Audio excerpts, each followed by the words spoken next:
Hello everyone. आप सब कैसे हैं? मैं उम्मीद करता हूं कि बहुत अच्छे होंगे और अपनी पढ़ाई को बहुत अच्छे से कर रहे होंगे। मैं Akash Kumar Bhadana ICT virtual classroom में आपका बहुत बहुत स्वागत करता हूं मेरे प्यारे बच्चों। और जैसा आपको पता है कि हमारा पॉलिटिकल साइंस है और क्लास हमारी 9th चैप्टर नंबर 5 हम लोग आज आपका प्रारंभ करेंगे। लोकतांत्रिक अधिकार को हम लोग देखेंगे कि लोकतांत्रिक अधिकार क्या होते हैं, इस पर हम लोग अपनी चर्चा करेंगे। तो अगर कोई भी डाउट हो, कोई भी कंफ्यूजन हो बच्चों, आप मुझसे लाइव जुड़कर चैट के माध्यम से आप मुझसे पूछ सकते हैं। ठीक है, चलो हम चलते हैं इस बच्चों डिजिटल बोर्ड की तरफ। तो जैसे आप देख रहे हैं कि इसके अंतर्गत चैप्टर नंबर 5 है हमारे सामने। ठीक है, और लोकतांत्रिक अधिकार इसके विषय में बात करेंगे। और इस लोकतांत्रिक अधिकार में सबसे पहले हम भूमिका पर पढ़ेंगे कि भूमिका इस तरह से निर्धारित होना चाहिए, इस तरह से करना चाहिए कि वो क्या हो, वो उसको ऊपर आपका निर्धारित हो और कायदे कानून के मुताबिक काम करती हो। ये तत्व जरूरी है, पर लोकतंत्र में इन्हें कहीं दो होना पर्याप्त नहीं है। कह रहे जरूरी है, पर इन्हें लोकतंत्र में आपका पर्याप्त होना कैसा है, आपका जरूरी हो। चुनाव और संस्थाओं के साथ साथ तीसरा तत्व है अधिकार का उपयोग, और इसकी मौजूदगी भी सरकार में लोकतांत्रिक चरित्र के लिए जरूरी है। बहुत सही ढंग से चुने हुए और स्थापित संस्था के माध्यम से काम करने वालों को भी यह जरूरी चाहिए, और कह रहे हैं कि ये सब चीजें आपकी जरूरी होनी चाहिए। उन्हें कुछ लक्ष्मण रेखा का उल्लंघन नहीं करना चाहिए। करे कुछ ऐसी चीजें हैं, कुछ ऐसे नियम हैं जिन्हें क्या नहीं करना चाहिए, लक्ष्मण रेखा का जो उल्लंघन है, यानी कुछ लाइन है, कुछ लिमिटेड ऐसे हैं, उनको उल्लंघन क्या है, आपका नहीं करना चाहिए। नागरिकों के लोकतांत्रिक अधिकार ही इन लक्ष्मण रेखाओं का निर्धारण करते हैं। कह रहे ये ऐसे राइट्स हैं जो क्या करते हैं, लक्ष्मण रेखा का आपका निर्धारण करते हैं। इस पुस्तक के आखिरी अध्याय में हम इसी पर आपकी चर्चा करेंगे। अधिकारों के बिना जीवन कैसा होगा, इसकी कल्पना करने के लिए हम वास्तविक जीवन की कुछ घटनाओं के बाद शुरुआत करते हैं। क्या करेंगे, कुछ हम वास्तविक जीवन की जो घटनाएं हैं उन घटनाओं की आपकी चर्चा शुरू करेंगे। इससे हम इस चर्चा पर पहुंचेंगे कि अधिकार का मतलब क्या है और हमें इन्हें क्यों जरूरी है। कह रहे अधिकार का जो राइट्स है वो क्या है और क्यों जरूरी है, इन पर हम लोग बात करेंगे। पिछले अध्याय की तरह पहले सामान्य बातों पर, फिर भारत पर केंद्रित चर्चित होगा। हम एक एक करके भारतीय संविधान में दर्ज मौलिक अधिकारों पर चर्चा करेंगे। कहाँ बात करेंगे, जो हमारे मौलिक अधिकार है, और मौलिक अधिकारों पर हम लोग आपका एक एक करके उनको चर्चा करेंगे। फिर हम इस बात पर गौर करेंगे कि सामान्य आदमी इन अधिकारों का प्रयोग कैसे करे, कि जो अधिकार हमको मिले हैं, जो राइट्स हमको मिले हैं, और जो आम जनता है वो उसको कैसे प्रयोग करेगी, इसको हमको देखना है। इनकी रक्षा कौन करेगा, और कह रहे हैं कि जो इनकी रक्षा है वो कौन करेगा और इनको लागू कौन करेगा, इन सब पर हम लोग बात करेंगे कि जो अधिकार हैं इनकी रक्षा कौन करेगा, लागू कैसे होंगे, इन सब विषय में देखना। आखिर हम देखेंगे कि लोकतंत्र का विस्तार करने के लिए इनमें अधिकारों की कैसी भूमिका होनी चाहिए। कह रहे कि लोकतंत्र का अधिकार हो, इनके लिए कैसी भूमिका होनी चाहिए, ये बड़ा जरूरी है। हाल ही के वर्षों में हमारे मुल्क में इन्हें क्या भूमिका निभाई, और कह रहे कि हाल ही के वर्षों में जो हमारा मुल्क है उसने कैसी आपके भूमिका निभाई है, इसके विषय में हमको जानना क्या है, आपका बेहद आपका जरूरी है। 5.1 अधिकारों के बिना जीवन। कह रहे कि अगर अधिकार नहीं है, उनके बिना जीवन क्या है, इस विषय में हम लोगों को आपका बात करनी है, और इस विषय में हमको देखना है कि क्या चीज है। ठीक है, और इस पे एक एक करके हम लोग गौर करेंगे और एक एक करके हम लोग इस पर आपका अपना विचार भी करेंगे। ठीक, तो जितना है इन अधिकारों को हम लोग एक एक करके सभी पर अपनी चर्चा कर लेंगे, और इन पर हम लोग अपना जो है इनका बात भी कर लेंगे। तो ये हमको देखना बहुत जरूरी हो गया है कि क्या है और कैसे है। इस किताब में हमने अधिकारों की चर्चा बार बार की है। अगर आप याद रखने की कोशिश करेंगे तो हमने इससे पहले भी सभी 4 अध्याय में अधिकारों की बात की है। कह रहे ऐसा नहीं कि हम लोग इसमें पहली बार कह रहे हैं, कह रहे और भी है जहां हमने क्या क्या की गई है कि हमने आपका इन अधिकारों की चर्चा क्या करी है, आपका पहले भी करी है। और इसी अधिकार को लिए हम लोग आपसे बात कर रहे थे कि जितना भी चैप्टर आपका हुआ है और जितनी चीजें हुई हैं उन सब में हम लोगों ने इस प्रकार की आपका एक एक करके सबकी हमने इसमें आपको बहुत अच्छे से आपका बात भी की है। ठीक, ये थोड़ा सा आप लोगों को ध्यान रखना है। चलिए आगे बढ़ते हैं। क्या आप नीचे दिए गए खाली स्थान को पुराने अध्याय के अधिकार के अनुसार के आधार पर भर सकते हैं? देखिए कह रहे कि जो अध्याय दिए हैं उनको इनके हिसाब से भर सकते हैं। पहला एक है लोकतंत्र की परिभाषा बताइए पहले अध्याय में। दूसरे में हमारे संविधान निर्माताओं का मानना था कि मौलिक अधिकार हमारे संविधान की आत्मा जैसे हैं, क्यों भारत के प्रत्येक वयस्क अधिकार को आपको प्राप्त हैं, और अगर कोई कानून संविधान के खिलाफ है तो उसमें नागरिक के खिलाफ जाने का अधिकार क्या है। आइए इन तीनों एग्जाम्पल की शुरुआत करें कि अधिकार के बिना जीवन कैसे होता है, इसको देखते हैं। गुआंता बानो के बे का जेल। अब देखिए अमेरिकी फौज ने दुनिया भर के विभिन्न स्थानों से 600 लोगों को चुपचाप पकड़ लिया और इन लोगों को गुआंता नामोवे स्थान पर एक जेल में डाल दिया। क्यूबा के निकट स्थित इस टापू पर अमेरिकी नौसेना का कब्जा है। अमेरिकी सरकार कहती है कि ये लोग अमेरिका के दुश्मन हैं और न्यूयॉर्क में हुए 11 दिसंबर 2001 के हमले में इनका संबंध है। क्यों पकड़ा है? कह रहे कि 11 दिसंबर 2001 में जो आपका हमला हुआ था उस हमले में इनका संबंध है। अनास के पिता जमील अल बन्ना उन 600 लोगों में से एक है। किसके पिता? अनस के पिता है जमील उल बन्ना। किसमें है? 600 लोगों में से एक है। उन्हें केवल संदेह के आधार पर पकड़कर जेल डाल दिया गया। अधिकांश मामलों में गिरफ्तार लोगों के देश की ही सरकार उनकी गिरफ्तारी और जेल डालने की सूचना भी नहीं दे गई, और कह रहे कि उनको गिरफ्तार किया गया है, उनको जेल में डाला गया है, इस प्रकार की कोई सूचना आपकी उनको नहीं दी गई है। क्या नहीं करा गया? उनको इस तरह की जो आपकी सूचना है वो आपका नहीं दी गई है। तो इन सूचनाओं को, इस तरह के इन चीजों को जानने के लिए आपका जरूरी था कि आपको इन सब के बीच में अच्छे से आपको पता हो। ठीक है, देखिए अधिकांश मामलों में गिरफ्तार लोगों के देश की सरकार उनकी गिरफ्तारी और जेल में डालने की सूचना नहीं दे पाई। अन्य कैदियों की तरह भी जमील के परिवार वालों को भी अखबार के माध्यम से खबर मिली कि उसे भी जेल में रखा गया है। इन्हीं कैदियों के परिवार वालों, मीडिया के लोगों और यहाँ तक कि संयुक्त राष्ट्र के प्रतिनिधि को भी इनसे मिलने की इजाजत नहीं थी, यानी कि इनसे कोई नहीं मिल सकता था। यूएनओ के लोग भी नहीं मिल सकते थे, न इनके परिवार वाले, न इनका मीडिया वाले, यानी कि इनसे कोई नहीं मिल सकता था।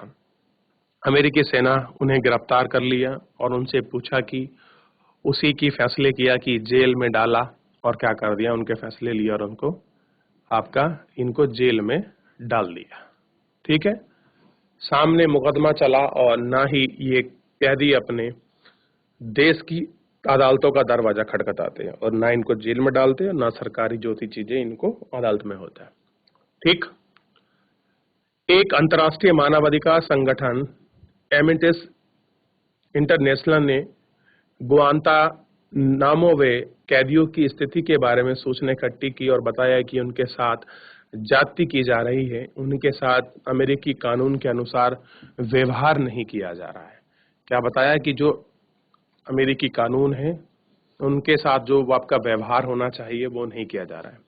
अनेक कैदियों ने भूख हड़ताल करके उन पर स्थितियों के खिलाफ विरोध करना चाहा, उनको जबरदस्ती खिला दिया गया और नाक के रास्ते उनके पेट में भोजन आपका पहुंचाया गया, जिनसे कैदियों के आधिकारिक रूप से निर्दोष करार दिया गया और उनको भी छोड़ दिया गया। संयुक्त राष्ट्र द्वारा कराई गई एक स्वतंत्र जांच से भी इस बात की पुष्टि हो गई कि संयुक्त राष्ट्र संघ के महासचिव ने कहा था कि गुआंतानामो वे जेल में बंद कर देना चाहिए। अमेरिकी सरकार ने इनकी अपील से आपका इनकार कर दिया, और क्या कर दिया? ये जो आपकी सरकार थी अमेरिका की, उन्होंने इनकी अपील मानने को और इसको करने को क्या कर दिया? उसको साफ आपका जो था इनकार उसको आपका कर दिया। तो यानी कि हर देश में चाहे आपने गिरफ्तार किया गया लोग हो, चाहे कैदी हो, चाहे मुजरिम हो, कोई भी हो, एक उसके साथ मानवीय व्यवहार करने के कुछ अधिकार क्या है, हर देश ने अपने यहाँ सुनिश्चित करे हैं और उनके अनुसार ही आपका मानवीय अधिकार आपके डिफाइन किए गए हैं। क्या हो? उनके आपके मानवीय अधिकार हो। ठीक, तो इस तरह से इन सबको रखा गया है और इन सभी को इनको ध्यान में रखकर ये सारी चीजें आपकी की गई हैं और इस पर बात की गई है। ठीक, तो हमको ध्यान देना है इन सभी पर। आगे बढ़ते हैं और एक एक करके आगे देखते हैं कि सऊदी अरब में नागरिक अधिकार क्या, जो सऊदी अरब है उसमें नागरिक अधिकार क्या है, इन नागरिक अधिकार को हम लोग आपका देखते हैं और इस पर हम लोग आपकी बात करेंगे। ठीक है, और देखेंगे कि क्या है। देखिए क्या है इसमें, आइए बात कर लेते हैं हम लोग। गुआंतानामो बे के एग्जाम्पल एक अपवाद जैसा है, क्योंकि इसमें एक देश की सरकार दूसरे देश के नागरिकों अधिकार का उल्लंघन कर रही। आइए सऊदी अरब का उदाहरण देखते हैं और वहां की सरकार अपने नागरिकों को कितनी आजादी देती है, इस पर गौर करें। जरा इन तथ्यों पर विचार करें। क्या तथ्य हैं?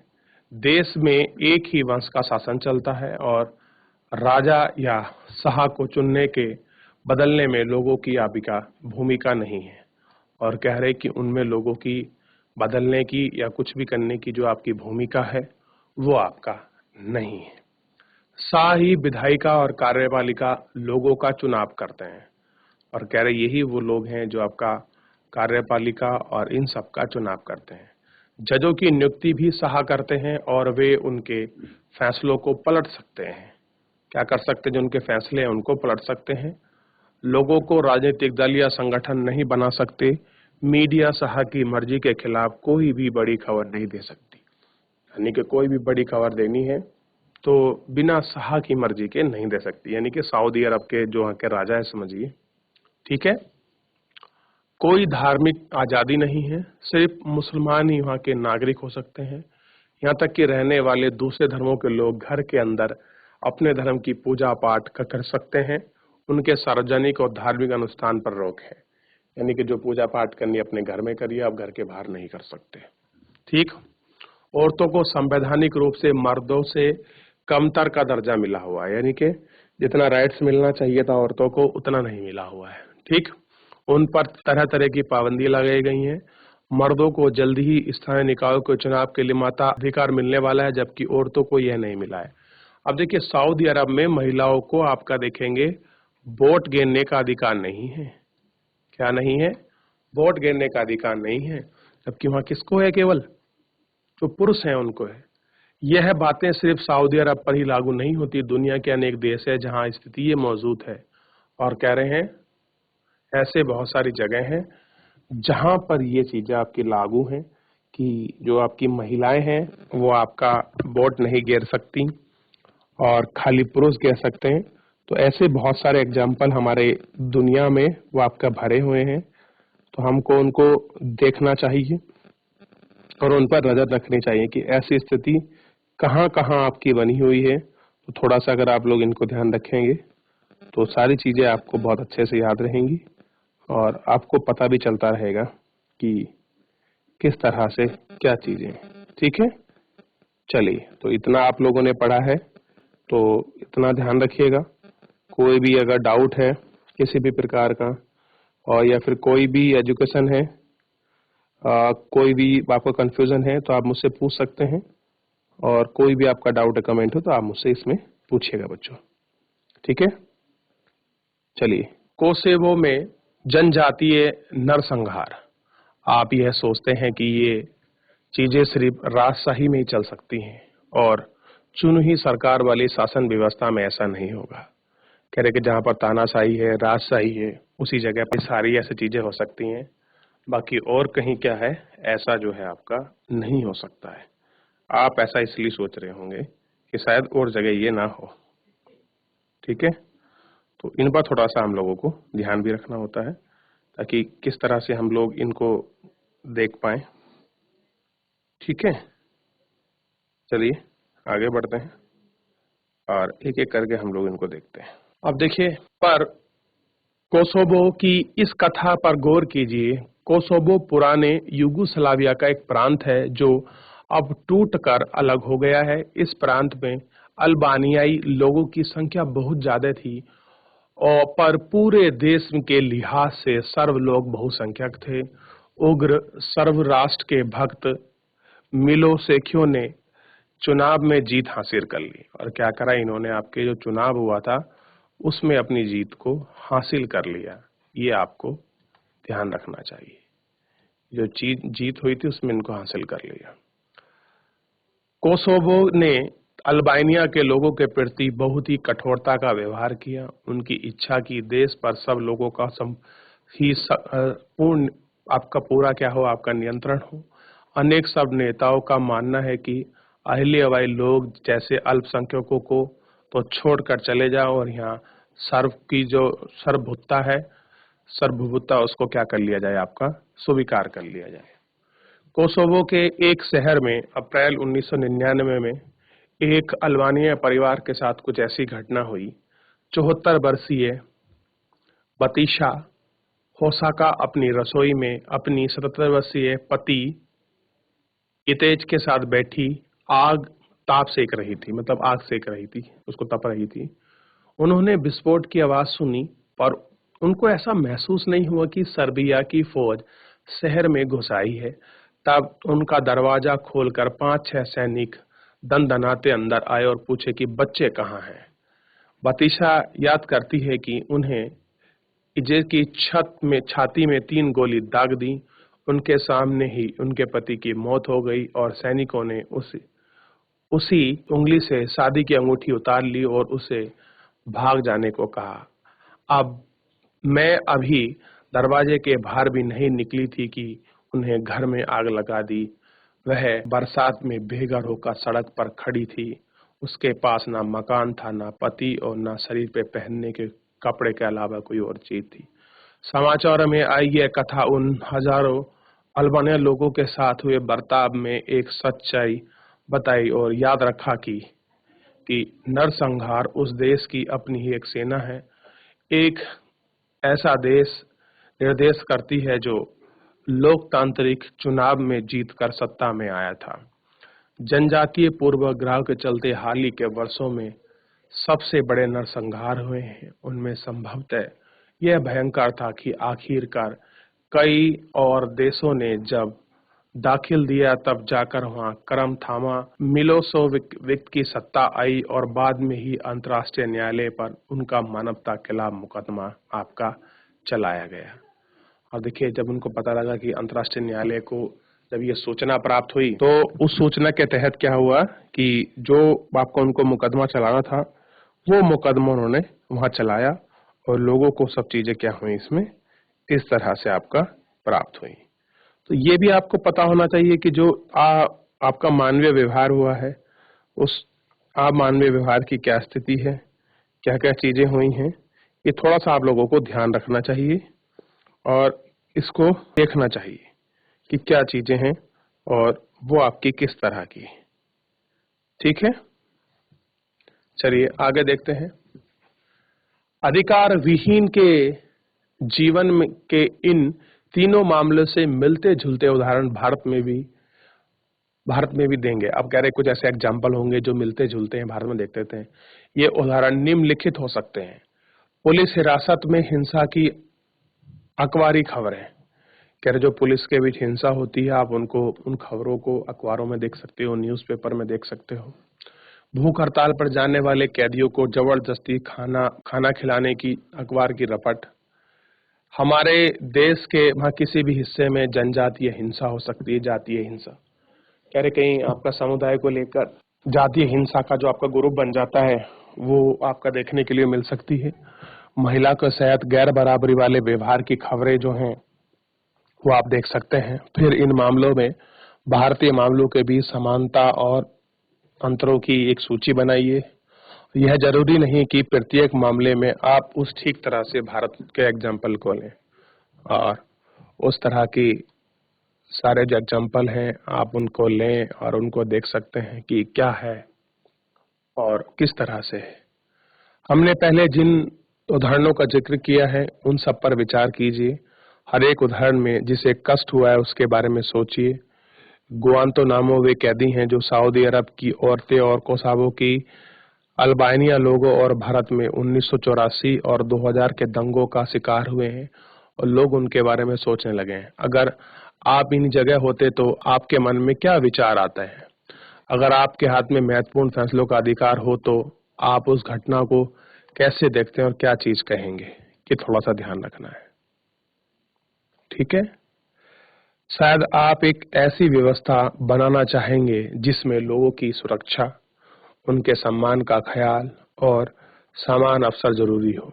जैसे आप यहाँ चाह सकते हैं कि बिना उचित कारणों और सूचना के किसी को गिरफ्तार न किया जाए और अगर किसी को गिरफ्तार किया जाता है तो उसे अपना पक्ष रखने, अपने को निर्दोष साबित करने का पर्याप्त अवसर मिले। आप इस बात पर सहमत हो सकते हैं कि ऐसा भरोसा सभी चीजों पर लागू हो जाए। हम हर किसी की इन चीजों की मांग करते हैं, यहाँ जिन बातों की उम्मीद करते हैं कि उनको तर्क के नजरिए से अपनाना चाहिए, ठीक है, क्योंकि वो ये चीजें उन सबको उपलब्ध कराती हैं, पर इस बात पर जोर देते हैं कि आश्वासन सिर्फ कागजों में ही ना रहे, दरअसल उन लोगों पर ऐसा कर रहे जो आपके सजा करते हैं। दूसरे शब्दों में कहें कि ऐसी व्यवस्था बनाना चाहेंगे जहां हर कोई को कुछ न कुछ न्यूनतम बातें की गारंटी हो। अमीर या गरीब, ताकतवर या कमजोर, बहुसंख्यक या अल्पसंख्यक, हर किसी न किसी को इन न्यूनतम चीजों की गारंटी हो। अधिकार ही सोचने के पीछे की भावना है। कह रहे जो अधिकार है वो ही आपका इन्हें सोचने के पीछे की जो भावना है वो आपके रखी हुई है, ठीक है। अब हम जो है इसमें आपका अधिकार की बात करेंगे कि अधिकार क्या है। देखिए, अधिकार किसी व्यक्ति को अपने लोगों, अपने समाज और अपने सरकार से दावा है। दावा मतलब प्रॉमिस कह सकते हैं आप इसको। हम सभी खुशी से, बिना डर भय के और अपमानजनक व्यवहार से बचकर जीना चाहते हैं। इसके लिए हम दूसरों से ऐसे व्यवहार की उपेक्षा करते हैं कि जिससे कि हमें कोई नुकसान ना हो, कोई कष्ट ना हो। इसी प्रकार हमारे व्यवहार से ना किसी को नुकसान होना चाहिए, कोई कष्ट नहीं होना चाहिए। इसलिए सरकार तभी संभव है जब हम आपके बारे में ये कहेंगे कि दावा एक दूसरे से सम्मान पूर्वक लागू हो। आप ऐसे अधिकार नहीं रखना चाहते जो दूसरों को कष्ट दें या उनको नुकसान पहुंचाएं। आप इस तरह के क्रिकेट खेलने के अधिकार का दावा नहीं कर सकते। पड़ोसियों की खिड़की के शीशे टूट जाएं, आपके अधिकार को कुछ ना हो। यूगोस्लाविया में सब लोग पूरे देश में सिर्फ अपने दावा नहीं कर सकते हैं। जो हम दावे करते हैं वे तार्किक होने चाहिए, वे ऐसे होने चाहिए हर किसी न किसी को समान मात्रा में उन्हें पाना संभव हो। इस प्रकार हम कोई भी अधिकार इस बाध्यता के साथ मिलता है कि हमें दूसरों का अधिकार आदर हो। और कैसे करें हम दूसरों पर अधिकार या आदर करें? हम कुछ दावे कर सकते हैं, सिर्फ भरोसा कर सकते हैं, उन अधिकार नहीं हो सकते। इससे उन पूरे समाज को स्वीकृति मिलनी चाहिए जिसमें हम कहते हैं कि हर समाज अपने आचरण को व्यवस्थित करने के लिए कुछ कायदे कानून बनाते हैं। ये कायदे कानून हमारी बातें हैं कि क्या है, क्या गलत है। समाज जिस चीज को सही मानता है उसके अधिकार लायक मानता है, यही हमारे भी अधिकार होते हैं। अब कह रहे कि समाज जिनको क्या मानता है, सबके अधिकार के लायक मानता है कि सब समानता है। यही चीजें क्या होती हैं, हमारे अधिकार के हिसाब से होती हैं। 200 साल पहले अगर कोई कहता है कि औरत को भी वोट देने का अधिकार होना चाहिए था तो उसमें अजीब मानते हैं। कैसा मानते हैं? अजीब। आज सऊदी अरब में उनको वोट देने का अधिकार हो ना हो पर अजीब लगता है। वैसे अब वोट गिनने का अधिकार सऊदी में आपका लागू कर रहे हैं। जब समाज में मान्य कदों को लिखते पढ़ते में ला दिया जाता है तो उनकी असली ताकत मिल जाती है। इसके बिना वे प्राकृतिक यानी कि नैतिकता ही अधिकार रह जाते हैं। गुआंतानामो के वे कैदी को अपने दमन का विरोध करने लगे। उन्हें गलत बताने में सिर्फ नैतिक अधिकार है पर उनके भरोसे में किसी ऐसे व्यक्ति या संस्था के पास नहीं जा सकते जो उन्हें लागू कर दे। जब कानून कुछ दावों को मान्यता देते हैं तो उन्हें लागू किया जा सकता है, फिर उन्हें लागू करने की मांग कर सकते हैं। तो इस तरह की जो मांग है, जो अधिकार है, उनको ये आपका मांग और अधिकार आपका कर सकते हैं। अगर अन्य नागरिक या सरकार इन अधिकारों का आदर नहीं करते हैं तो उल्लंघन कहते हैं।